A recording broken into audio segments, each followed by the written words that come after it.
नमस्कार दोस्तों, कैसे हैं आप सब। स्वागत है आप सबका आपके अपने चैनल स्पर्श क्लासेस में। तो दोस्तों, मैंने अभी बीएड फर्स्ट ईयर के जो प्रीवियस ईयर सॉल्व हैं इनको लॉन्च किया था। आई होप आपने वो सभी लॉन्च वीडियो जो है वो देख ली है। अब यहाँ पर मैं इस बारे में डिस्कस करने वाली हूँ कि ये जो सोल्ड पेपर है ये क्यों ले, क्या इनकी खासियत है, क्या अगर आप ये नहीं लेते तो भी आपका काम हो जाएगा बीएड का या नहीं होगा, ये बीएड के लिए इंपॉर्टेंट है या आगे भी इंपॉर्टेंट है, इसमें क्या क्या कंटेंट है, क्या क्या इसकी खासियत है, वो सारी बातें आज के इस वीडियो में हम डिटेल से डिस्कस करने वाले हैं। इस वीडियो को देखने के बाद आपको ये डिसाइड करना कि लेना नहीं लेना और आसान हो जाने वाला है। और साथ साथ कुछ ऑफर्स के बारे में भी बात करेंगे। तो सारी वीडियो में ध्यान से हम बात करेंगे, ध्यान से इस वीडियो को देखिएगा क्योंकि एक एक टॉपिक पर हम डिस्कस करने वाले हैं कि क्यों हम इन बुक्स को लें, क्यों हम इन सॉल्व पेपर्स को लें, क्या इनके बिना काम चलेगा कि नहीं चलेगा, पूरी बात करेंगे और बिल्कुल क्लियर बात करेंगे। एक एक चीज को लॉजिकली समझाया जाएगा, कोई भी ऊपर ऊपर से बात नहीं की जाएगी। तो चलिए ज्यादा समय न लेते हुए शुरू करेंगे आज की इस वीडियो को। तो देखिए, सबसे पहले तो मैं आपको बता देती हूँ कि ये जो सॉल्व पेपर हैं ये आपके जो फर्स्ट ईयर के 4 कंपल्सरी पेपर हैं। सीसीएस यूनिवर्सिटी फर्स्ट ईयर के जो 4 कंपल्सरी पेपर होते हैं, सबसे पहला है आपका कंटेम्प्रेरी इंडिया समकालीन भारत, सेकंड पेपर है आपका फिलोसफी, थर्ड है आपका साइकोलॉजी और फोर्थ है आपका टेक्नोलॉजी। तो ये जो 4 आपके कंपल्सरी पेपर हैं, चारों पर ही ये सॉल्व आपके बनाए हुए हैं। हाँ, पेडागोजी सब्जेक्ट पर आपको नहीं मिलेंगे, ये सिर्फ और सिर्फ कंपल्सरी सब्जेक्ट्स पर है, हिंदी लैंग्वेज में है। ये सारी चीजें आपको क्लियर बताई जा रही है, हिंदी लैंग्वेज में है। सीसीएस यूनिवर्सिटी के पिछले 5 सालों के जो पेपर्स हैं उनको पूरी तरीके से सॉल्व यहाँ पर किया हुआ है। Long answer type question, short answer type question, very short answer type question, हर तरह के क्वेश्चंस को यहाँ पर डिटेल में डिस्कस किया हुआ है, जैसे कि आपको एग्जाम में लिखना है पूरा उस तरीके से दिया हुआ है। सेकंड चीज कि ये जो पेपर रहेंगे ये सीसीएस यूनिवर्सिटी के हैं, बिल्कुल सही बात है, लेकिन एमएसयू यूनिवर्सिटी, मां शाकुंभरी यूनिवर्सिटी जो है आपकी, उसमें भी पूरी तरीके से यूजफुल रहेंगे क्योंकि एमएसयू के और सीसीएसयू के दोनों का सिलेबस, पैटर्न, सब चीजें बिल्कुल सेम है और सीसीएसयू से ही आपका एमएसयू जो है वो बनी हुई है। तो दोनों का बिल्कुल इक्वल रहेगा, दोनों ही यूनिवर्सिटी के लिए ये आपके यूजफुल रहेंगे। बाकी यूनिवर्सिटी के लिए मैं बिल्कुल नहीं कहूंगी क्योंकि ये सिर्फ और सिर्फ सीसीएसयू और एमएसयू के लिए, तो कुछ भी गलत जानकारी आपको यहाँ पर नहीं दी जाएगी। हिंदी लैंग्वेज में है, सीसीएस यूनिवर्सिटी और एमएसयू यूनिवर्सिटी के लिए है। 4 कंपल्सरी पेपर यहाँ पर आपको अवेलेबल है।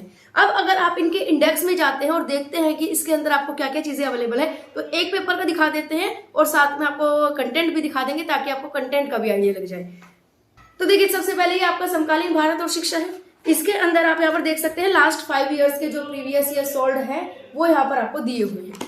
ठीक है, इसके साथ ही अगर आप अंदर इसमें देखते हैं इंडेक्स की बात करें तो देखिए इंडेक्स में यहां पर आप देखिए सबसे पहले हमने अनसोल्ड दिए हैं और उसके बाद सोल्ड दिए हैं। सबसे पहले आपको स्टार्टिंग में सारे के सारे जो पिछले 5 साल के पेपर हैं अनसोल्ड मिल जाएंगे एक ही जगह पर, ताकि आपको क्वेश्चंस अलग अलग ढूंढने की जरूरत नहीं पड़ेगी, ज्यादा आगे पीछे होने की जरूरत नहीं पड़ेगी, एक ही साथ में आपको सारे क्वेश्चंस देखने को मिल जाएंगे। ठीक है, तो एक तरीके से आप कह सकते हैं कि आपके इंपॉर्टेंट क्वेश्चंस की लिस्ट हो जाएगी। उसके बाद इसमें नीचे सॉल्यूशन दिए हुए हैं, ईयरली वाइज आपके सॉल्यूशन है पूरे यहाँ पर आप देख सकते हैं ईयर वाइज सॉल्यूशन है। बीच में आप ये सोचेंगे कि 2020 और 2021 इन 2 साल के पेपर इसमें नहीं है, क्यों नहीं है? तो ये आपको पता है सभी को कि कोविड की वजह से 2020 और 2021 में फर्स्ट ईयर के पेपर नहीं हुए थे, इसलिए वो पेपर यहाँ पर अवेलेबल नहीं है, क्योंकि वो पेपर ही नहीं हुए थे, कोविड की वजह से वो पेपर कैंसिल कर दिए गए थे। तो पिछले 5 सालों के आपके पेपर है, 2016 से आपके शुरू हो जाते हैं, 2016, 17, 18, 19 और 22, 5 सालों के आपके पूरे पेपर अवेलेबल है इसमें। तो पहले अनसोल्ड दिए हुए हैं, उसके बाद सोल्ड दिए हुए हैं। उसके बाद आप यहाँ पर अगर क्वेश्चंस का कंटेंट यहाँ पर देखना चाहें तो उसको एक पीडीएफ के माध्यम से हम समझा देते हैं ताकि आपको क्लियर भी हो जाए। उसके अलावा भी आप यहाँ पर देख सकते हैं कि जैसे कि पहला क्वेश्चन है आपका यहाँ पर देखिए पहला क्वेश्चन है कि इसमें क्या बताया हुआ है कि मेघालय के विवरण पत्र ने भारत के में शिक्षा के इतिहास में एक नई दिशा प्रदान करी, तो उसके बारे में हमें बताना है। तो पीडीएफ में आपको स्क्रीन पर शो कर देती हूँ ताकि आपको एग्जैक्टली सारी चीजें क्लियर हो जाए और आसानी रहेगी देखने में, क्योंकि बुक में इस तरीके से दिखाऊंगी तो बीच बीच में ब्लर हो रहा है, साफ नहीं दिख पाएगी। तो पीडीएफ के माध्यम से मैं आपको दिखाती हूँ कि किस तरीके से इसमें क्वेश्चन रहेंगे, क्या इसमें खासियत रहेगी, आपको परचेज करना है कि नहीं करना है। तो ये आपको कैसे मिलेंगे? तो ये आपको ऑनलाइन के माध्यम से मिल जाएंगे। आप नीचे व्हाट्सएप का नंबर आपको दिख रहा होगा स्क्रीन पर, इस व्हाट्सएप नंबर पर अपने नाम, अपना एड्रेस और पिन कोड, ये चीजें सेंड कर दीजिए, नाम, मोबाइल नंबर, एड्रेस और पिन कोड। तो आपको पता चल जाएगा, आपको सारी डिटेल्स सेंड कर दी जाएगी कि कब तक और किस तरीके से आपको ये मिलेंगे। ऑनलाइन आपके घर तक ये पहुंच जाएंगे, तो इसलिए टेंशन लेने की जरूरत नहीं है, ऑनलाइन डिलीवरी का आपको ऑप्शन इसमें मिल जाएगा। तो उसके लिए आपको सिर्फ ज्यादा कुछ नहीं करना है, नीचे जो नंबर आपको फ्लैश हो रहा है स्क्रीन पर उस पर जाकर व्हाट्सएप मैसेज कर दीजिए, अपनी डिटेल सेंड कर दीजिए, नाम, मोबाइल नंबर, आपका फुल एड्रेस और पिन कोड नंबर, ताकि हम उसी के हिसाब से आपको बता पाए कि आपके पास तक ये बुक कब तक पहुंचेगी, कैसे पहुंचेगी और क्या इसका प्रोसेस रहेगा। तो वो सारी डिटेल्स यहाँ पर है कि आप आराम से ऑनलाइन मंगा सकते हैं। तो चलिए एक बार इसके कंटेंट में झलक मार लेते हैं, देखते हैं कि क्या ये कंटेंट आप सभी के लिए यूजफुल है कि नहीं है, और भी बात उस पर फिर करेंगे।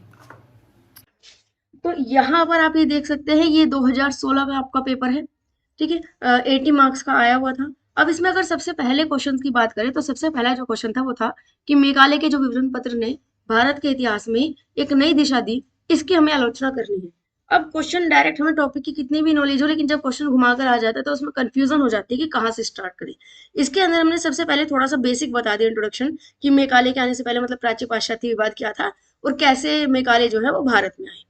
अब उसके बाद जो मेघालय का विवरण पत्र था मेन, आपने देखा होगा कि जब हम यहाँ पर कराते हैं तो कुछ पॉइंट्स में होता है, जब जहां जैसी क्वेश्चन की रिक्वायरमेंट होती है उसी के अनुसार हम आंसर रखते हैं। अगर क्वेश्चन में बहुत ज्यादा नहीं लिखना है हम पॉइंट्स में लिख देते हैं, लेकिन अगर क्वेश्चन में ज्यादा लिखना है हम उसी को हेडिंग में कन्वर्ट कर देते हैं। जैसे यहाँ पर हमने हेडिंग बनाकर जो मेघालय ने अपने पॉइंट्स दिए थे उन्हीं को ही हेडिंग में कन्वर्ट करके लिख दिया, और बहुत ही ईजी लैंग्वेज में करके, ठीक है।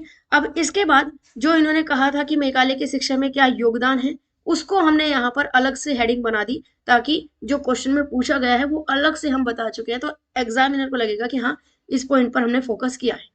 एक चार्ट के थ्रू, फ्लो चार्ट के थ्रू तीनों पॉइंट्स को पहले मेंशन कर दिया, और उसके बाद वन बाय वन तीनों पॉइंट्स को बता दिया, और इसके थ्रू हमने ये दिखा दिया कि मेघालय का भारत में क्या योगदान था। अब यहाँ पर एक क्वेश्चन और अगर देखें आगे कि किस तरीके से लिखने हैं, तो ये देखिए एक क्वेश्चन है सेकंड नंबर पर कि माध्यमिक शिक्षा की प्रमुख समस्याओं का विवेचन करना है। अब देखिए यहाँ पर जो माध्यमिक शिक्षा थी उसके बारे में हमें सारा कुछ नहीं लिखना, मेन फोकस हमारा होना सिर्फ और सिर्फ कि उसकी समस्या क्या है, माध्यमिक शिक्षा क्या थी क्या नहीं थी उसके बारे में इतना ज्यादा इसको नहीं चाहिए, इनको चाहिए सिर्फ और सिर्फ कि उसकी प्रॉब्लम्स क्या थी, ठीक है, और प्रॉब्लम्स का कैसे हम समाधान कर सकते हैं, कैसे सोल्यूशन कर सकते हैं। तो पहले एक बेसिक बताकर, ज्यादा नहीं, सिर्फ बेसिक 5 से 6 लाइन में, उसके बाद जो समस्याएं हैं उनको एक चार्ट में मेंशन कर दिया कि इसका जो पाठ्यक्रम था वो अनुपयुक्त था, शिक्षण पद्धति दोषपूर्ण थी, समाज सामुदायिक जीवन का अभाव था। तो वो जो चीजें थी, जो समस्याएं थी वो हमने लिख दी। उसके बाद सारी प्रॉब्लम्स को one by one heading wise हमने यहाँ पर एक्सप्लेन कर दिया, सिंपल लैंग्वेज में हेडिंग वाइज हमने एक्सप्लेन कर दिया। आप सभी स्क्रीनशॉट लेकर भी इसको देख सकते हैं। अब उसके बाद क्योंकि समस्या का समाधान पूछा था तो हमने समस्या का समाधान यहाँ पर बता दिया। तो इस तरीके से आपका क्वेश्चन पूरा हो गया, पॉइंट टू पॉइंट आपका आंसर हुआ है, और जो क्वेश्चन में पूछा गया वो हुआ है, और पूरा आपका लगभग 4 से 5 पेज या ज्यादा ही ये इसमें आ जाएगा। क्योंकि ये टाइप पे है तो इसलिए कम लग सकता है, लेकिन जब आप इसी को ही कॉपी में लिखेंगे तो ये आराम से 5-6 पेजेस में आराम से फिल हो जाएगा, ठीक है। और एक आंसर की रिक्वायरमेंट, लॉन्ग आंसर की रिक्वायरमेंट इतनी ही होती है कि आप 4 से 5 पेज लिखें, 5 मैक्सिमम 6 पेज, इससे ज्यादा पेज लिखने की रिक्वायरमेंट नहीं है। इससे ज्यादा अगर आप पेज लिख रहे हैं तो वो सिर्फ और सिर्फ टाइम का वेस्ट कर रहे हैं। बस ये ध्यान रखें कि जो 4-5 पेज लिख रहे हैं ये पूरे पॉइंट आंसर होने चाहिए कि जो कि क्वेश्चन में पूछा गया। अब यहीं पर अगर आप सिर्फ माध्यमिक शिक्षा के बारे में बता देते कि माध्यमिक शिक्षा क्या है, उसकी विशेषताएं क्या है, उद्देश्य क्या है, तो वो सब क्या सब एक्स्ट्रा हो जाता, वो सब आपका लिख देते, पेज भी आपका बढ़ जाता, लेकिन जो क्वेश्चन में पूछा गया है, समस्या क्या है, वही आपके आंसर में नहीं आ पाती। या आप लास्ट में सिर्फ 5-10 लाइन लिख देते तो भी इसका कोई फायदा नहीं है, क्योंकि जो क्वेश्चन में पूछा गया है मेन फोकस आपका उस पर ही होना चाहिए।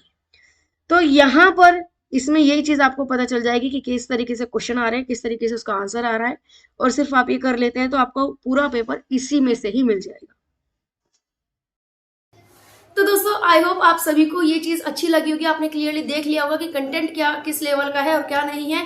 देखिए दोस्तों, इसमें सबसे इजी से इजी लैंग्वेज में मैंने सारे कंटेंट को डालने की कोशिश की है। हाँ, बीच में अगर आपको कहीं मिसटाइप मिलता है, टाइपिंग मिस्टेक मिलती है या प्रिंटिंग मिस्टेक मिलती है तो वो नॉर्मल है, फर्स्ट एडिशन है।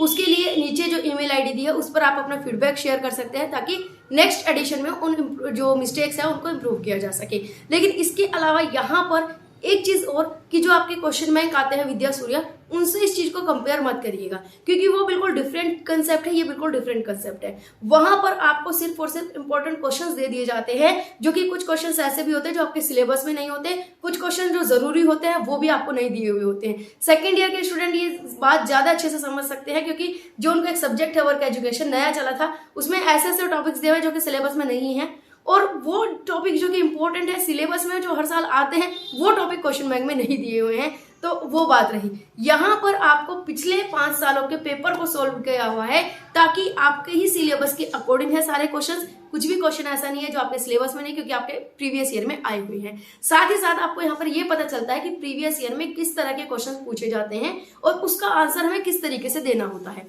देखिए क्या होता है कि हमारे पास नॉलेज भरपूर होती है। सबसे बड़ी समस्या क्या आती है कि नॉलेज तो भरपूर होती है, हम क्वेश्चन की बहुत अच्छे से टॉपिक की जानकारी है, लेकिन जब क्वेश्चन हमारे सामने आता है हम उसका आंसर नहीं लिख पाते। क्यों? हमें समझ नहीं आ पाता कि इसके आंसर में एग्जैक्टली लिखना कहाँ है, क्या लिखना है, कहाँ से शुरुआत करें, पहले क्या हेडिंग डाले, कैसे नहीं डाले, ये चीजें समझ नहीं आती। वो सारे सॉल्यूशन आपको इस बुक से मिल जाएंगे। कितना आंसर लिखना है, किस तरीके से लिखना है, किस क्वेश्चन में किस पॉइंट पर ज्यादा फोकस करना है, किस पॉइंट पर कम फोकस करना है, चार्ट्स, फ्लो डायग्राम्स किस तरीके से बनाने हैं, तो वो ऑल ओवर आपको इसमें पता लग जाएगा।